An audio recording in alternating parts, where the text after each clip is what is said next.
CNN Radio. Siempre del lado de la información. Damos vuelta de página aquí en Con Sentido Común, el programa de Marcelo Fernández por CNN Radio Rosario. Y el dar vuelta de página se torna literal porque tenemos el enorme honor, placer y privilegio de sumar del otro lado de la línea a alguien que yo aprecio mucho, que lo considero un amigo. Es periodista, es politólogo, es escritor, no es otro que Ceferino Reato. Ceferino, ¿cómo estás? Garrett Edwards acá te saluda. Hola Garrett, muy bien, gracias por llamarme.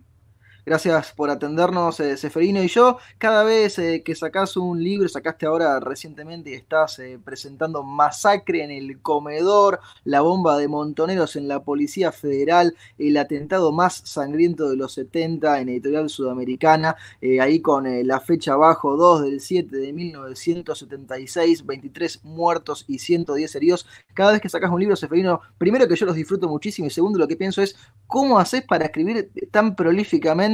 Hace poco, el año pasado, charlábamos de los 70, la década que siempre vuelve. Hace algún tiempo charlábamos de Salvo que me muera antes. ¿Cómo olvidar 12 noches con esas 12 noches de la Rúa?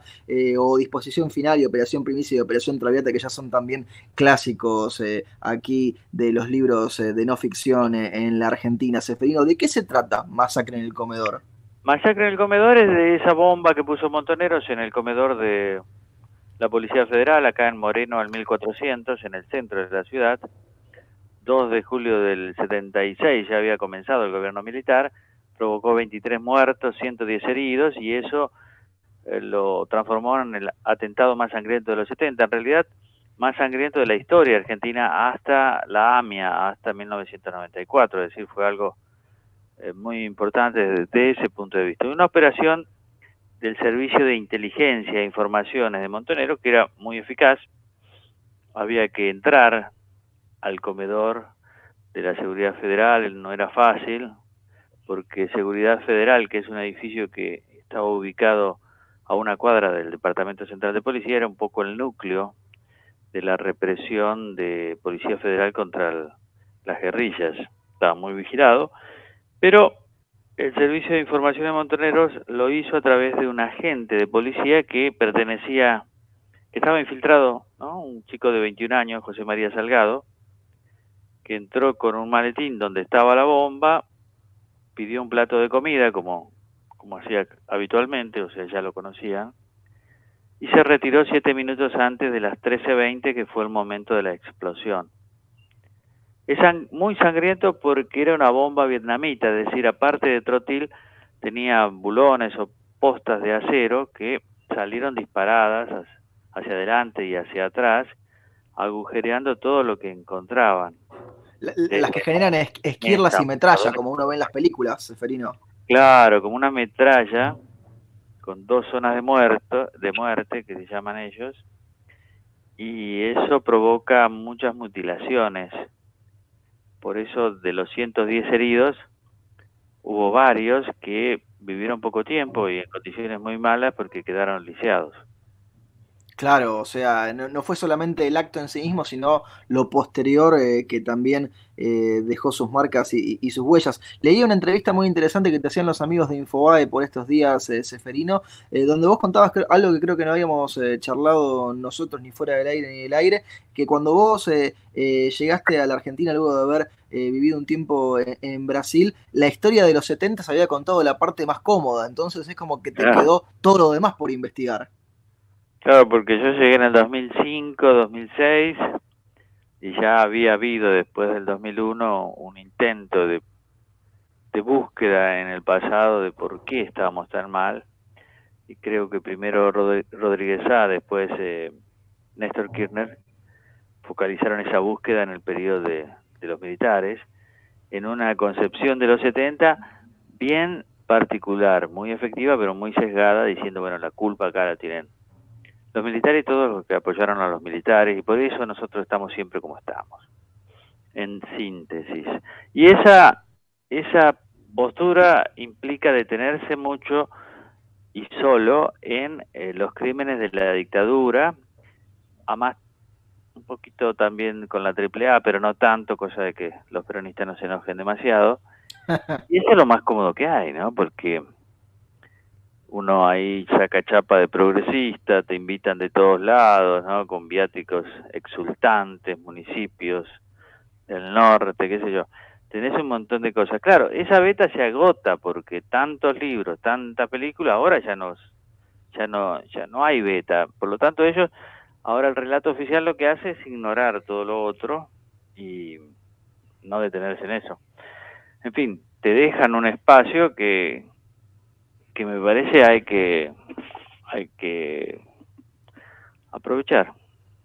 Seferino, vos a veces en tus libros te dedicás a espacios de tiempos más amplios, a veces a espacios de tiempos más reducidos. El anterior con los 70, la década que siempre vuelve, que de paso ya te lo dije varias veces, me encanta el subtítulo, ¿no? Con la década que siempre vuelve. Le dedicaste básicamente a toda la década, pero acá es un momento en el tiempo. ¿Te parece que es un momento, un hito que describe, que marca toda una época, ¿no? Por eso lo elegiste. Claro, porque además el argumento de Montonero para colocar la bomba era, bueno, ese es un centro de represión, vamos a tratar de que pare la represión ilegal. Y fue al contrario, qué sé yo, habían matado hacía 2 semanas al jefe de la Policía Federal, ¿te acordás? El general Cardoso, con otra bomba vietnamita que estalló debajo de la cama mientras dormía, y no habían encontrado un reemplazante al gusto de Videla y de la cúpula del gobierno militar. Habían tenido que nombrar a un general de apellido Corbeta, que era un legalista. Él decía que había que reprimir, sí, pero con el Código Penal en la mano, una cosa rara, pero que había. Medio extraña esa, ¿no? Esa, Seferino. Sí. Pero ¿qué pasa? Con esta bomba lo echan a Corbeta porque le acusan, claro, aflojaste, sus adversarios dentro del ejército, que eran muchos, lo acusaron de haber aflojado un poco la mano dura y eso hizo que se colaran dentro de la seguridad federal. No era cierto, pero era oportuno y lo reemplazaron por un duro. Y después la represión se hizo muchísimo más dura por parte de la Policía Federal con una serie de vendetas escalofriantes. Y además fue un error para Montoneros porque Montoneros tenía buenas relaciones en la Policía Federal por un común pasado de sus líderes en el peronismo y en el nacionalismo. Aquella Policía Federal, aquella Policía Federal era conocida en un tiempo como la Policía de Perón, es decir, Perón tuvo mucha influencia en la Policía Federal y se apoyó mucho en la Policía Federal. De hecho, la Policía Federal con ese nombre surge el 1 de enero del 45. Es decir, todo esto termina con eso, con esa relación, y los montoneros, por ejemplo, el número 2, Roberto Perdía, se da cuenta ya en octubre del 76 de que habían metido la pata, de que les habían salido las cosas mal. Seferino, en el proceso creativo que le dedicas a cada libro, que a mí siempre me interesa muchísimo cuando uno escucha de los autores cómo es que se han puesto a trabajar en eso. Vos acá tenés un trabajo previo investigativo, imagino, muy grande de ir entrevistando, de ir juntando documentación, de ir leyendo, de ir ordenándote la imagen a vos mismo. Y después la parte misma de ir escribiendo, que no sé si la harás al mismo tiempo o será posterior. ¿Cuánto tiempo te lleva escribir desde principio a fin un libro como este? Y este libro es raro porque yo investigué en los intersticios de otras investigaciones, porque como nunca se hizo ninguna investigación judicial sobre esto, ni en dictadura ni en democracia, y nadie había escrito sobre esto, tuve que ir muy a lo profundo para encontrar documentos y demás. Entonces esto me llevó mucho tiempo, pero yo en general voy investigando, leyendo, haciendo entrevistas y escribo después de un tirón cuando tengo todo. Pero claro, cuando escribo a veces me doy cuenta de que me faltan cosas y tengo que volver a hacer entrevistas, volver a releer, volver a buscar. Pero no es tanto eso. Lo importante es escribir para mí de un tirón. Yo lo primero que hago es como un cronograma, ¿no? Sería una especie de sumario a partir de de ciertas lecturas de qué es lo que me puede llegar a interesar de eso y a partir de ahí hago toda la investigación. Cuando tengo toda la investigación escribo, sería el modelo. Cuando escribo depende, hay libros que me salen más rápido, hay libros que me salen más lentos, pero escribo comenzando por el primer capítulo del libro. Y después en orden. Sí, en orden. Y generalmente no cambio mucho el orden, porque el primer capítulo para mí es fundamental. O sea, el primer capítulo tiene que enganchar al lector, tiene que servir de intro. Claro. No, la introducción y el epílogo, que en general son cuestiones más personales, porque en la introducción tengo que explicar de qué se trata, qué fuentes utilicé, qué vocabulario usé, y en el epílogo dar una especie de conclusión. Esas los escribo siempre al final, pero el capítulo número 1, ese es el clave para mí. Yo escribo ese y a partir de ahí se me va desenredando la madeja. Seferino, yo ya te lo he dicho varias veces, lo charlamos porque a los dos nos gustó mucho la serie Patria en HBO, Sí. para marcar un lado y el otro, y más lados si los hubiera también con respecto al conflicto etarra en España, y lo marco ahora también al aire, porque yo creo que si alguna vez hiciese una serie como corresponde de los 70, deberías ser a quien saquen como guionista o a quien le paguen los derechos, por lo menos como para tomar los libros para la base. Vos siempre con mucho cuidado tratás de que no quede una cuestión simplista de buenos o de malos, de terroristas, de un lado ni del otro, sino más bien son personas que están envueltas en medio de un conflicto, ¿no? Claro, sí, eso es lo que me provoca también más angustia, porque yo creo que en determinados contextos las personas podemos reaccionar de una manera o de otra. Como yo no tengo mucha confianza en mí mismo, creo que los contextos son importantes y explican por qué una persona que parece un joven, por ejemplo, Salgado, 21 años, hijo de un abogado, sobrino de un general, viven en Olivos, el chico es excelente en matemáticas, va a estudiar ingeniería electrónica, tiene toda la vida por delante, además es pintón y demás, seductor.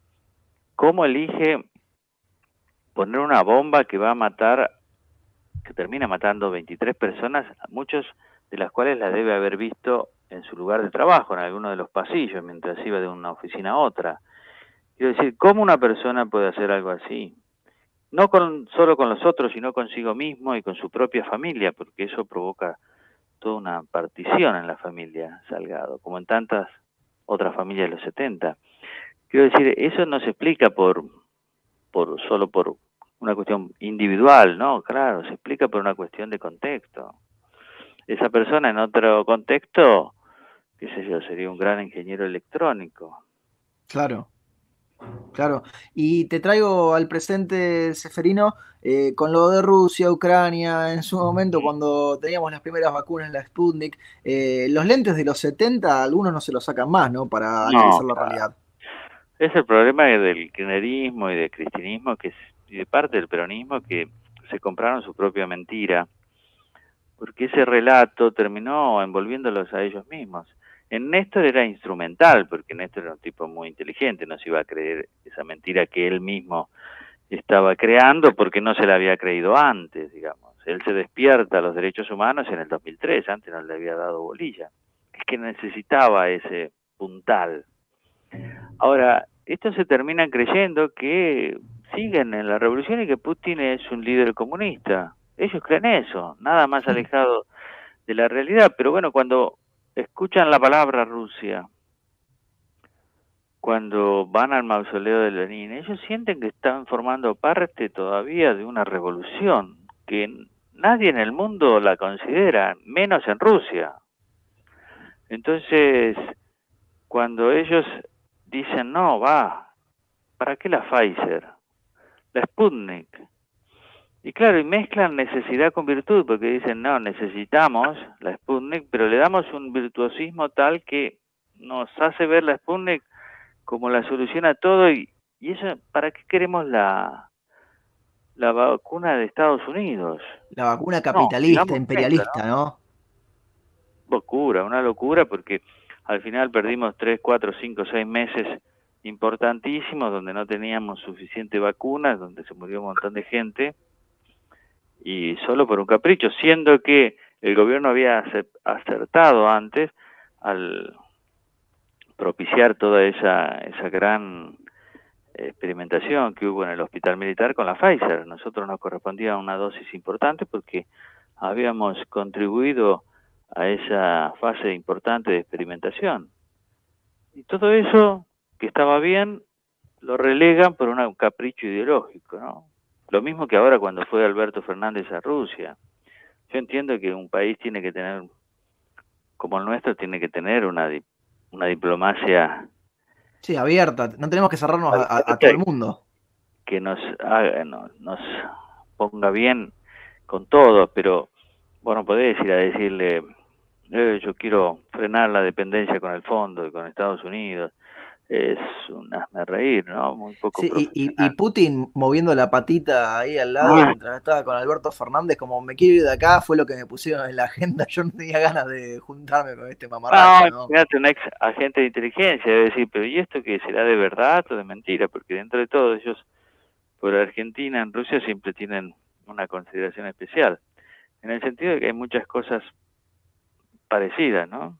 Más parecidas con Sí. Ucrania, tal vez, pero digo, la geografía es muy importante, acerca a la gente, y después siempre hay esa cuestión, ¿no? Seguimos teniendo una cierta importancia en América del Sur, entonces debe haber pensado, pero ¿por qué me dice esto este señor, no? Nadie espera tanto y no es un lenguaje diplomático. Me gusta eso de nadie espera tanto, Seferino. Te hago la pregunta más importante de todas para cerrar esta entrevista y agradecerte además por el tiempo que nos has prestado. Sé que estás presentando aquí online el miércoles 9 de marzo a las 19 horas Masacre en el Comedor con Fundación Libertad y con Fundación Club de la Libertad, que está ahí en las redes sociales de ambas instituciones para que se anoten. Pero la pregunta más importante de todas, Seferino, es la siguiente. ¿Ya se consigue el libro en todas las librerías? ¿Ya puede la gente comprar Masacre en el Comedor, la bomba de Montoneros en la Policía Federal, el atentado más sangriento de los 70, en formato digital, en formato libro común y corriente de papel? ¿Van y lo buscan, lo encuentran de Sudamericana? Sí, lo encuentran, en Rosario debe estar, porque me decían que estaba en Córdoba, en Santa Fe, en Rosario, que es quizá la plaza más importante, seguramente, después de la ciudad de Buenos Aires. Sí, claro, tiene que estar, y en las muy buenas librerías que tiene Rosario, y digital en todos lados. Perfecto, ahí lo tienen, lo buscan en Sudamericana si lo quieren comprar digital o si lo quieren pedir para que se lo manden a la puerta de la casa. La pandemia por lo menos nos ha mejorado algunas cosas en ese sentido, Eso es muy Seferino. ¿no? Y si no, van a las librerías aquí en la ciudad de Rosario. Contentos de haber charlado contigo, siempre nos quedamos con ideas para reflexionar. Llegaban muchos mensajes de los oyentes aquí que también están de acuerdo con lo que vos marcás, preocupados de que el kirchnerismo no entienda que el comunismo se terminó en el 89 con la caída del Claro. muro de Berlín. No sé si nos querés dejar alguna última idea antes de que cerremos y nos vayamos acá a las noticias. No, yo creo que los 70 son una mochila precisamente porque no vemos todo y tendemos a olvidar algunas cosas y a perdonar olvidando algunas cosas. Pero me parece que eso es un error, que hay que recordar todo, que es la única manera de sacarnos esa mochila. Si no, vamos a seguir con esta carga. Va a ser siempre un tema importante, pero va a estar en la historia, no tiene que estar en el presente. Los 70 no deben estar en el presente. Seferino, clarísimo, te mandamos un fuerte abrazo y te agradecemos por el tiempo que te tomaste para charlar con nosotros y con nuestra audiencia. Muchas gracias a vos por llamarme, Garrett. Un gran abrazo. Lo teníamos a Seferino Reato, que está presentando su nuevo libro Masacre en el Comedor, de Editorial Sudamericana. Nos contaba aquí un poco del libro y un poco de otras tantas cosas también, y lo hacían con Sentido Común, el programa de Marcelo Fernández por CNN Radio Rosario.